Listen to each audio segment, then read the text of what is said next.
The overlooked settlement. The asteroid field known as the Broken Ring drifted silently through space, a graveyard of shattered rocks and forgotten debris. Hidden among these floating stones sat a small human settlement called New Haven. To most galactic civilizations, it appeared as nothing more than a modest mining operation. A few habitat domes, some cargo haulers, and the steady ping of mineral extractors working the asteroid belt. Dr. Sarah Chen stood in the observation deck of the main habitat, watching the slow dance of mining drones as they harvested rare metals from the floating rocks. Her reflection in the reinforced glass showed a woman in her 40s, with careful eyes and graying hair pulled back in a practical knot. She had been administrator of New Haven for 8 years, and in that time, the colony had grown from 12 desperate survivors to nearly 3,000 souls. The intercom crackled to life. Dr. Chen to the command center, Priority 1. The voice belonged to Marcus Steele, head of colony security. His tone carried the weight of serious news. Sarah made her way through the curved corridors of the habitat dome. New Haven had been built for function, not beauty. Every surface served a purpose, every space maximized for efficiency. The colonists who passed her in the halls nodded respectfully. They knew their quiet administrator had guided them through lean years and dangerous times. The command center buzzed with activity. Marcus Steele stood before a wall of displays, his broad shoulders tense beneath his practical work clothes. He had been a military engineer before the colony, and his methodical mind showed in everything he touched. Beside him, young Zora Okafor hunched over a quantum communications array, her fingers dancing across holographic controls. "What do we have?" Sarah asked, stepping to Marcus's side. Long-range sensors picked up movement at the edge of the system. Marcus replied, pointing to a tactical display. 3 ships, unknown configuration. They've been watching us for 6 hours. Sarah studied the sensor readings. The ships were large, sleek, and clearly military in design. Their energy signatures suggested advanced technology far beyond what New Haven possessed. Have they made contact? No direct communication, Zora said, looking up from her console. But we've intercepted some of their transmissions. The universal translator is still working on it. Moments later, alien voices filled the command center. The translation came through in stilted, mechanical tones. Primitive settlement confirmed. Minimal defensive capability detected. Population estimated at 3,000. Recommend standard pacification protocol. A second voice responded with obvious authority. Understood. These humans appear to be simple miners. We will claim this system for the Zephyrian Empire. Prepare boarding shuttles. Sarah and Marcus exchanged glances. The Zephyrian Empire was known throughout this region of space. They were conquerors who expanded their territory by overwhelming weaker civilizations. Their fleets were massive, their weapons devastating, and their mercy non-existent. How long until they reach us? Sarah asked. Marcus checked the tactical display. At their current speed, approximately 18 hours. Then it's time, Sarah said quietly. She turned to Zora. Initialize Project Phantom. Full activation. Zora's eyes widened. Are you certain? Once we start, there's no going back. They've made their intentions clear, Sarah replied. Send the alert to all section chiefs. Protocol 7 is now in effect. Throughout New Haven, subtle changes began to occur. Mining drones that had spent years harvesting asteroids received new programming. Cargo haulers started moving equipment to hidden positions. In workshops scattered across the colony, technicians began assembling devices they had hoped never to use. The Zephyrian ships moved closer, their commanders confident in their superior firepower. Commander Vexstar stood on the bridge of his flagship, studying the human settlement with contempt. He was tall and lean, with silver skin and 4 arms that moved with predatory grace. His species had conquered dozens of systems, and this would be another easy victory. Sub-Commander Krultax, Vexstar said to his aide, "What intelligence do we have on these humans?" Krultax consulted his datapad. "A minor species, Commander. They appeared in this region 20 years ago, refugees from some distant conflict. This settlement seems to be their only significant presence in this sector. They possess no warships, no planetary defenses, only basic mining equipment.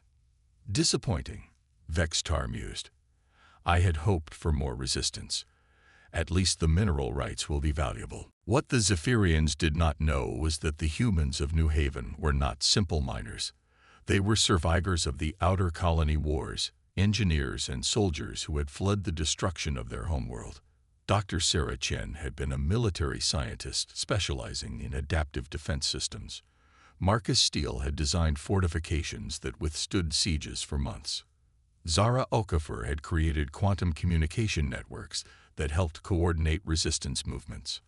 When they established New Haven, they made a collective decision. They would appear weak, harmless, unremarkable. But beneath that facade, they would build something extraordinary. For 8 years, every mining drone had been designed with hidden capabilities. Every habitat module contained concealed weapon systems. Every piece of equipment could serve dual purposes. As the Zephyrian fleet approached, the first phase of Project Phantom activated. Throughout the asteroid field, mining charges began detonating in carefully calculated patterns. To the aliens, it appeared as though the humans were desperately trying to create a debris field for protection. In reality, they were reshaping the battlefield. Commander Vextar watched the explosions with amusement. They attempt to hide behind rocks like frightened animals. Prepare the assault shuttles. This will be over within the hour. But deep within New Haven's command center, Sarah Chen smiled coldly. The real battle was about to begin. The first Zephyrian scouts entered the asteroid field with confidence. Their ships were fast and well-armed, designed to clear paths for the main fleet. The pilots reported no resistance, only drifting rocks and the occasional flash of mining equipment. Then the rocks began to move. What the Zephyrians had dismissed as debris were actually camouflaged human mining drones. Each one had been equipped with plasma cutters, magnetic grapples, and most importantly, adaptive artificial intelligence. The moment the enemy ships entered range, hundreds of these drones came alive. The first scout ship died without understanding what killed it. A dozen mining drones swarmed its hull, their plasma cutters slicing through armor like paper. The pilot's final transmission was cut short as his ship vented atmosphere into the void. The second scout lasted longer, but not by much. Its weapons found some targets, destroying several mining drones in brilliant flashes. But for every drone it destroyed, 3 more emerged from hiding among the asteroids. They moved with unnatural coordination, sharing tactical data through quantum-linked networks.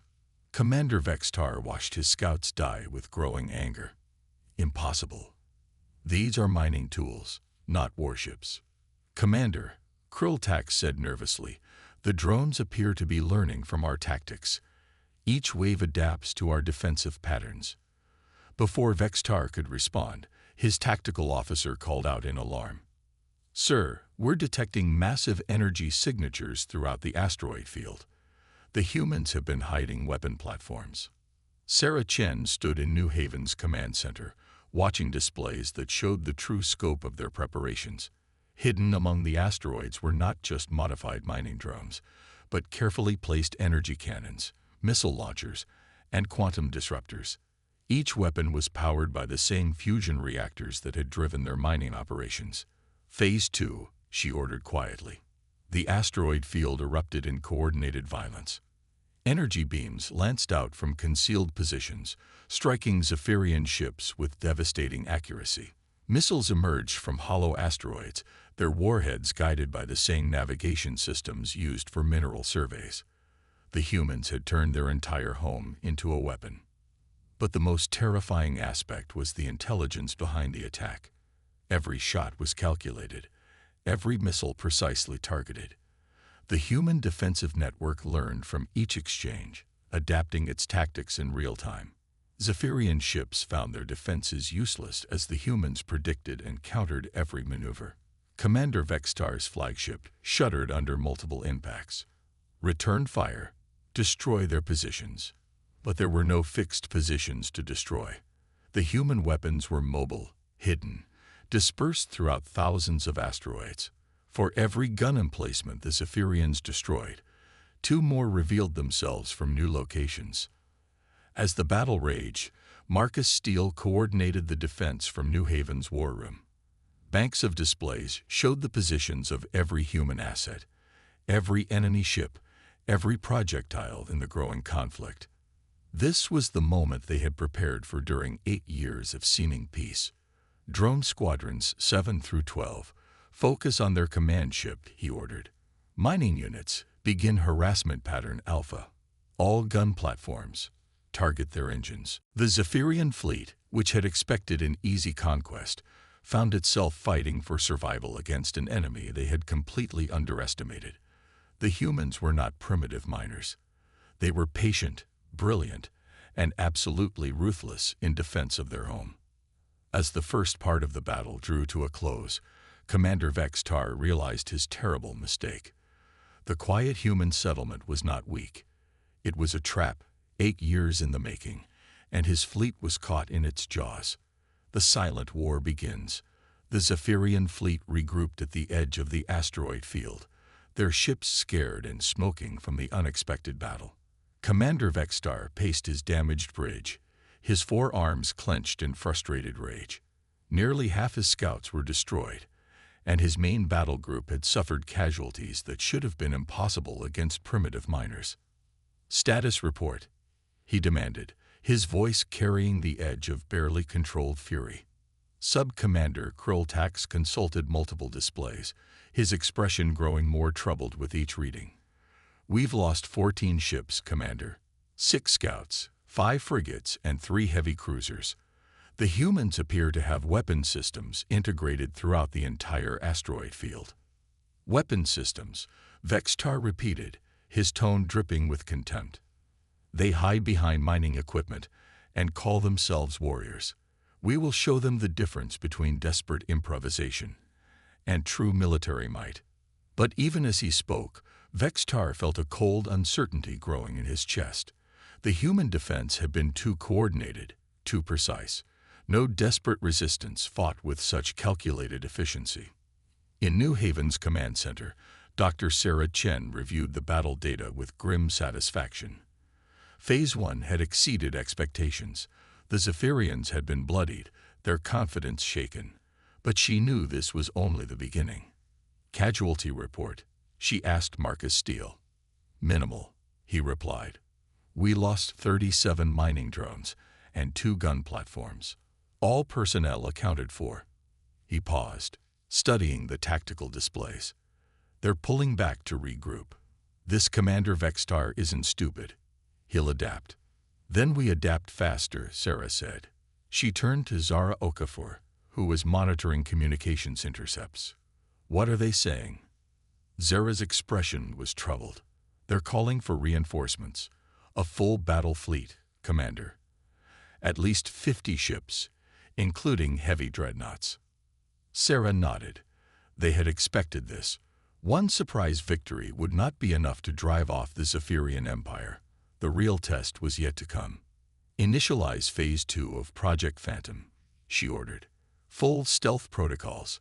Let them think we're broken."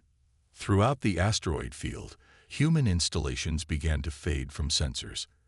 Advanced stealth fields, powered by quantum generators hidden deep within the larger asteroids, created zones of electronic silence. To the Zephyrians, it would appear as though the human defenses had been crippled by the first battle. Commander Vextar studied the sensor readings with suspicion. The human energy signatures were fading, their communication chatter dropping to almost nothing. "Are they retreating?" "It appears so, Commander," Krilltax reported. "We're detecting minimal activity from their settlement. Perhaps our assault damaged their power systems. Or they're trying to lure us into another trap," Vextar muttered. He had not risen to command rank by underestimating enemies, even ones that appeared primitive. "Send in probe drones. I want detailed scans of every asteroid." The probe drones entered the field cautiously, their sensors sweeping for any sign of hidden weapons. They found nothing. The asteroids appeared empty, the mining installations dark and abandoned. Even the human settlements seemed to be running on minimal power. What the probes could not detect were the humans watching them. Zara Okafor had developed sensor technology that could observe without being observed, quantum-linked detection arrays that left no electromagnetic signature. From hidden positions throughout the field, human technicians tracked every Zephyrian movement. "They're getting confident," Marcus observed, watching the probe patterns. "Good. Confidence breeds carelessness." Sarah Chen activated her personal communicator, sending coded signals to section chiefs throughout New Haven. Begin Phase 3. Operation Ghost Ship. In workshops scattered across the colony, teams of engineers made final preparations to devices they had spent years perfecting. These were not weapons in any conventional sense, but something far more insidious. Psychological warfare tools designed to exploit the fears and superstitions that even advanced civilizations carried. The first Zephyrian ships to experience the haunting were a pair of heavy cruisers sent to establish a forward position. As they settled into orbit around a large asteroid, their crews began to report strange phenomena. Sensor contacts that appeared and disappeared, unexplained power fluctuations, whispers in their communication systems that sounded almost like voices. "Commander," the captain of the lead cruiser reported, his voice strained. "We're experiencing systematic electronic interference. Our computer systems are showing phantom readings." Before Vextar could respond, the transmission cut to static. When communication resumed, the captain's voice was barely controlled panic. "Something is wrong here, Commander. Our crew is reporting sightings, shadows moving in the corridors, equipment activating on its own." The phenomenon spread to other ships as they entered the asteroid field. Crews reported nightmarish experiences, ghostly figures glimpsed in reflective surfaces, voices speaking in alien languages through their communication systems, computer screens displaying messages that should not exist.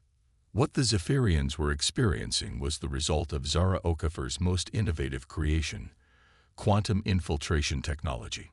Microscopic devices, smaller than dust particles, had been dispersed throughout the asteroid field during the mining operations. These particles could infiltrate enemy ships through air recycling systems, then interface with their computer networks and life support systems. The particles created sensory illusions by manipulating environmental controls, generating subsonic frequencies that induced fear, and displaying holographic images that appeared real to panicked minds. The effect was devastating to crew morale. "This is psychological warfare," Vextar realized, but even his certainty was shaken when his own flagship began experiencing the phenomena. His crew, disciplined warriors who had conquered dozens of worlds, began to whisper about cursed human spirits and vengeful ghosts. While the Zephyrians struggled with their unseen tormentors, the real human attack was being prepared. Deep within the largest asteroids, fusion reactors powered massive weapon systems that dwarfed anything the aliens had yet encountered. These were not converted mining tools, but purpose-built instruments of destruction, hidden for 8 years and waiting for this moment. Marcus Steele coordinated the final preparations from New Haven's deepest levels, in command bunkers that had been carved from solid rock. All heavy weapons report ready, quantum torpedo tubes loaded, plasma lance arrays charged. "Stealth field generators?" Sarah asked. "Operating at full capacity. The enemy cannot detect our true positions." Sarah studied the tactical display, watching Zephyrian ships stumble through the asteroid field like blind giants. They were powerful but confused, their crews demoralized by phenomena they could not understand or combat. The reinforcement fleet arrived 6 hours later. 53 Zephyrian warships, including massive dreadnoughts capable of destroying planets. Commander Vextar felt his confidence returning as he surveyed the overwhelming firepower now at his disposal. "We will burn out this infestation with pure force," he declared. "Target the human settlement. Prepare for planetary bombardment." But as the great ships moved into position, they entered the killing field that humans had spent 8 years preparing. The moment the lead dreadnought came within range, every hidden weapon in the asteroid field opened fire simultaneously. The Zephyrian flagship staggered under the impact of weapons that should not exist. Quantum torpedoes, invisible to their sensors until the moment of impact, tore through armor plating designed to withstand nuclear bombardment. Plasma lances, powered by entire fusion reactors, carved through the ship's hull like knives through paper. Impossible. Vextar screamed as his bridge shook apart around him. Where are these weapons coming from? The answer was everywhere and nowhere. The humans had turned the entire asteroid field into a single, massive weapon system. Every rock potentially concealed a gun battery. Every piece of debris might be a camouflaged missile launcher. The Zephyrians were not fighting a colony. They were fighting a fortress that had been 8 years in the construction.